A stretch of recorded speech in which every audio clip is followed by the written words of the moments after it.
তোমরা দেখছো তোমাদের ইউটিউব চ্যানেল অ্যাট্রাক্টিভ স্টাডি। আমি দিব্যেন্দু।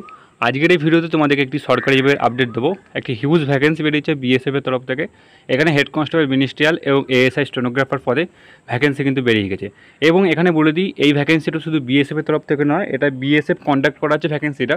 এখানে CISF, ITBP, Assam rifle, SSB সমস্ত যে ফোর্সের হেড কনস্টেবল মিনিস্ট্রিয়াল বা ক্লার্কের যে পোস্ট আছে এবং এএসআই স্টেনোগ্রাফারের যে পোস্ট আছে, সেই পোস্টের নোটিফিকেশান কিন্তু অফিসিয়াল ওয়েবসাইটে চলে এসেছে। তো কীভাবে তোমরা সেই নোটিফিকেশান ডাউনলোড করতে পারবে, এছাড়াও তোমাদের নোটিফিকেশানে কী বলা যায় সমস্ত কিছু বিস্তার। এছাড়াও যারা এখনও পর্যন্ত আমাদের এই চ্যানেলটিকে সাবস্ক্রাইব করে, তারা আমাদের এই চ্যানেলটিকে সাবস্ক্রাইব করে পাশে থাকা বেল আইকনটি প্রেস করে পরবর্তী আপডেট পাওয়ার জন্য যুক্ত হয়ে থাকতে পারো। তো অ্যাট ফার্স্ট তোমরা এখানে দেখতে পারো, আমরা এখন রয়েছি বিএসএফের অফিসিয়াল ওয়েবসাইটে। এই ওয়েবসাইটে তোমরা দেখতে পারো assistant sub inspector stenographer combined, এই যে নোটিফিকেশানটি তোমরা কিন্তু অফিসিয়াল ওয়েবসাইট থেকে ডাউনলোড করতে পারো। এছাড়া এই হলো তোমাদের সেই নোটিফিকেশান দেখতে পারো। Government of India, ministry of home affairs, border security force, helpline number দেওয়া রয়েছে। তো শর্ট নোটিস আগেই রিলিজ হয়েছিল, আমি তোমাদেরকে দেখিয়েছিলাম আমাদের চ্যানেলের থ্রু।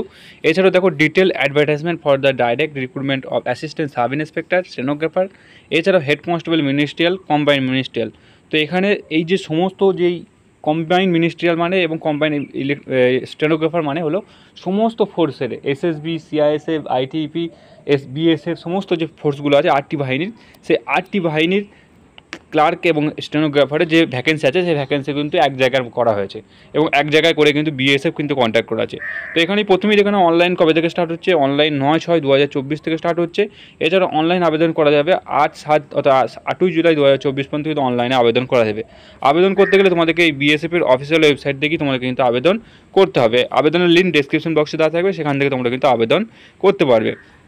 তো এখানে স্যালারি দেখানো, অ্যাসিস্ট্যান্ট সাব ইন্সপেক্টর বা স্টেনোগ্রাফারের জন্য আবেদন করতে চাইছো, তাদের লেভেল 5-এর স্যালারি পেয়ে যাবে 29,200 থেকে 92,300 টাকা। এছাড়াও হেড কনস্টেবল মিনিস্ট্রিয়াল বা ক্লার্কের জন্য 25,500 থেকে 81,100 টাকা স্যালারি কিন্তু তোমরা এখানে পাবে। এছাড়া ভ্যাকেন্সি ডিটেলস তোমরা এখানে দেখতে পারো। বিএসএফ মেল ফিমেলের টোটাল 17টি ভ্যাকেন্সি আছে। সিআরপিএফের টোটাল মেল ফিমেলে 21টি ভ্যাকেন্সি আছে। এছাড়া আইটিবিপির মেল ফিমেলে টোটাল 56টি, সিআইএসএফ মেল ফিমেল 146টি এবং এসএসবির টোটাল 3টি। এখানে এই যে ভ্যাকেন্সিটা বললাম, এটা কিন্তু অ্যাসিস্ট্যান্ট সাব ইন্সপেক্টর বা এএসআই এর ভ্যাকেন্সি। এবার দেখো হেড কনস্টেবল মিনিস্ট্রিয়াল জন্য আবেদন করবে, তাদের বিএসএফের 302টি ভ্যাকেন্সি আছে ছেলে ও মেয়ে মিলিয়ে। সিআরপিএফের 282টি ভ্যাকেন্সি আছে ছেলে ও মেয়ে মিলিয়ে। আইটিবিতে কিন্তু 163টির ভ্যাকেন্সি আছে ছেলে ও মেয়ে মিলিয়ে। সিআইএসএফের 496টি ভ্যাকেন্সি, এসএসবির 5টি, আসাম রাইফেলসের 35টি ভ্যাকেন্সি কিন্তু এখানে রয়েছে। টোটাল ভ্যাকেন্সি কিন্তু দেখতে গেলে সিআইএসএফেরই কিন্তু মিনিস্ট্রিয়াল এবং তোমাদের এএসআই স্টেনোগ্রাফারের ভ্যাকেন্সি কিন্তু এখানে বেশি আছে। আবেদন করতে গেলে তোমাদেরকে এই ওয়েবসাইটের মাধ্যমে আবেদন করতে হবে। এবার আবেদন করতে গেলে তোমাদের এজ লিমিট কত টাকা আছে, আবেদন করতে গেলে তোমাদের 18 থেকে 25 বছর বয়স হলে তোমরা কিন্তু আবেদন করতে পারবে। এছাড়াও ওবিসিরা যেমন সরকারি মিলে 3 বছরের বয়সে ছাড় পায়, এসটিসির 5 বছরের বয়সে ছাড় পায়, সেরকম কিন্তু এখানে তোমরা বয়সে ছাড় পেয়ে যাবে। এবং বয়সটা কিন্তু ক্যালকুলেট করা হবে, তোমরা এখানে দেখতে পারো 1/8/2024 এই ডেটের ভিত্তিতে কিন্তু বয়সটা ক্যালকুলেট করা হবে। এবং যারা সেন্ট্রাল গভর্নমেন্টের এমপ্লয়ি আছো, তাদেরকে অবশ্যই 3 বছর কন্টিনিউ সার্ভিস থাকলে তারা কিন্তু 45 বছর পর্যন্ত তারা কিন্তু আবেদন এখানে করতে পারবে। আবেদন করতে গেলে তোমাদের এডুকেশনাল কোয়ালিফিকেশন কী দরকার, আবেদন করতে গেলে তোমাদেরকে অবশ্যই লাস্ট ডেটের আগে তোমাদেরকে উচ্চ মাধ্যমিক পাস হতে হবে, অর্থাৎ মাধ্যমিক প্লাস উচ্চ মাধ্যমিক তোমরা যদি করে থাকো, তাহলে তোমরা এএসআই স্টেনোগ্রাফার এবং হেড কনস্টেবল মিনিস্ট্রিয়াল দুটো পোস্টের জন্য আবেদন করতে পারো। তোমাদের অ্যাপ্লিকেশন ফি রাখা আছে 100 টাকা। এবং এখানে এসসি, এসটি এবং ফিমেল ক্যান্ডিডেটদের কোনোরূপ কিন্তু অ্যাপ্লিকেশন ফি করতে হবে না। অ্যাপ্লিকেশন ফি তাদেরকেই পে করতে হবে যারা আনরিজার্ভ, ওবিসি এবং ইডব্লিউএস ক্যান্ডিডেট ছেলেরা যারা আসো, তাদের কিন্তু এখানে অ্যাপ্লিকেশন ফি পে করতে হবে। তোমাদের যে সিবিটি এক্সাম হবে, সেই সিবিটি এক্সামের সেন্টার এখানে দেওয়া রয়েছে। তো এখানে ওয়েস্ট বেঙ্গলে দেখে নাও, ওয়েস্ট বেঙ্গলে তোমাদের সেন্টার কিন্তু রয়েছে। তো ওয়েস্ট বেঙ্গলের যেসব ক্যান্ডিডেট আছে তারা একবার এখানে সেন্টারগুলো একবার দেখে নিয়ে অনলাইনে আবেদনের সময় তোমাকে কিন্তু এই সেন্টার চয়েস করতে হবে। তাই সেন্টারগুলো তোমরা একবার দেখে নিও ওয়েস্ট বেঙ্গলের যেসব ছেলে মেয়েরা আছো। এবার বলে দিই তোমাদের যে সিলেকশন প্রসেস আছে, সেই সিলেকশন প্রসেস কী রাখা আছে। তোমাদের টোটাল 3টে ফেজে সিলেকশন হবে। ফেজ 1-এ হবে তোমাদের পিইটি, পিএসটি। ফেজ 2-তে হবে তোমাদের সিবিটি এক্সাম এবং ফেজ 3-তে হবে স্কিল টেস্ট, ডকুমেন্ট ভেরিফিকেশন এবং মেডিকেল এক্সাম। তো এই 3টে ফেজে তোমাদের কিন্তু টোটাল সিলেকশন প্রসেসটি হবে। লাগবে আবেদন করতে গেলে তোমাদেরকে মেল ক্যান্ডিডেট যারা আছে তারা 165 সেন্টিমিটার হাইট লাগবে, চেস্ট 77 থেকে 82 সেন্টিমিটার লাগবে।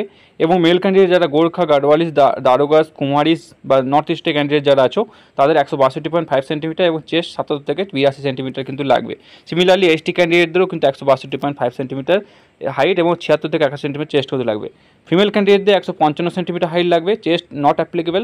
এবং ফিমেল গোর্খা, গাড়ওয়ালিস এবং যারা এসটি ক্যান্ডিডেট আছে তাদের 150 সেন্টিমিটার হাইট কিন্তু এখানে লাগবে। ছেলে হলে তোমাদের 1.6 কিলোমিটার রানিং হবে, 6.5 মিনিট টাইম থাকবে। ফিমেল হলে তোমাদের 800 মিটার রানিং হবে, 4.5 মিনিট 45 সেকেন্ড তোমরা কিন্তু এখানে টাইম কিন্তু পেয়ে যাবে। এবার পিইটি এবং পিএইচডি হওয়ার পর তোমাদের সেকেন্ড ফেজ যেটা হবে সেটা তোমাদের রিটেন এক্সাম হবে। রিটেন এক্সাম তোমাদের টোটাল কিন্তু দেখো ডিভাইড করা আছে, হিন্দি এবং ইংলিশ থেকে 20টা কোশ্চেন থাকবে 20 নাম্বার, জেনারেল ইন্টেলিজেন্স থেকে 20টা কোশ্চেন 20 নাম্বার, নিউমেরিক্যাল অ্যাপটিটিউড থেকে 20টা কোশ্চেন 20 নাম্বার, এছাড়া ক্লারিক্যাল অ্যাপটিটিউড থেকে 20টা কোশ্চেন 20 নাম্বার, এছাড়া কম্পিউটার নলেজ থেকে 20টা কোশ্চেন 20 নাম্বার। টোটাল তোমাদের 100 নাম্বারের পেপার কিন্তু এখানে হবে এবং হিন্দি এবং ইংলিশ ল্যাঙ্গুয়েজে তোমরা কিন্তু কোশ্চেন পেপার পেয়ে যাবে। 1 ঘন্টা 40 মিনিট তোমাদের কিন্তু এখানে টাইম কিন্তু থাকবে এই সিবিটি এক্সামে। সিলেবাস দেওয়া রয়েছে কম্পিউটার সিবিটি যে এক্সাম হবে সেই সিবিটি এক্সামের সমস্ত সিলেবাস দেওয়া রয়েছে, তোমরা কিন্তু একবার দেখে। নেক্সট তোমাদের যেটি হবে সেটি তোমাদের হলো স্কিল টেস্ট কিন্তু হবে। তো স্কিল টেস্টে তোমাদের স্টেনোর জন্য স্টেনোস টাইপিং হবে এবং তোমাদের মিনিস্ট্রিয়ালের জন্য মিনিস্ট্রিয়ালের টাইপিং হবে। মিনিস্ট্রিয়ালে 35টা ওয়ার্ড পার মিনিটে তোমাদের ইংলিশে টাইপিং এবং হিন্দিতে হলে 30টা ওয়ার্ড পার মিনিটে হিন্দি টাইপিং তোমাদের কিন্তু লাগবে। তো এই ছিল তোমাদের স্কিল টেস্ট, এবং স্কিল টেস্ট হওয়ার পর তোমাদের ডকুমেন্ট ভেরিফিকেশান, মেডিকেল এক্সাম এবং সমস্ত কিছু হবে। তো এই ছিল তোমাদের সমস্ত কিছু আপডেট, অর্থাৎ বিএসএফের তরফ থেকে যে নতুন ভ্যাকেন্সি এসেছে, অর্থাৎ সমস্ত যে ফোর্সকে একসঙ্গে করে যে মিনিস্ট্রিয়াল এবং এএসআই স্টেনোগ্রাফারের যে ভ্যাকেন্সি আছে সেই ভ্যাকেন্সির ডিটেলস তোমাদেরকে আমি দিলাম। ভিডিওটা ভালো লাগলে ভিডিও অবশ্যই লাইক করবে, আর এরকম হেল্পফুল ভিডিও পেতে এবং সরকারি আপডেট পেতে তোমরা আমাদের চ্যানেলটিকে সাবস্ক্রাইব করে পাশে থাকা বেল আইকনটি প্রেস করে যুক্ত থাকতে পারো, পরবর্তী আপডেট পাওয়া যাবে। দেখা হচ্ছে পরের ভিডিও। জয় হিন্দ, জয় ভারত।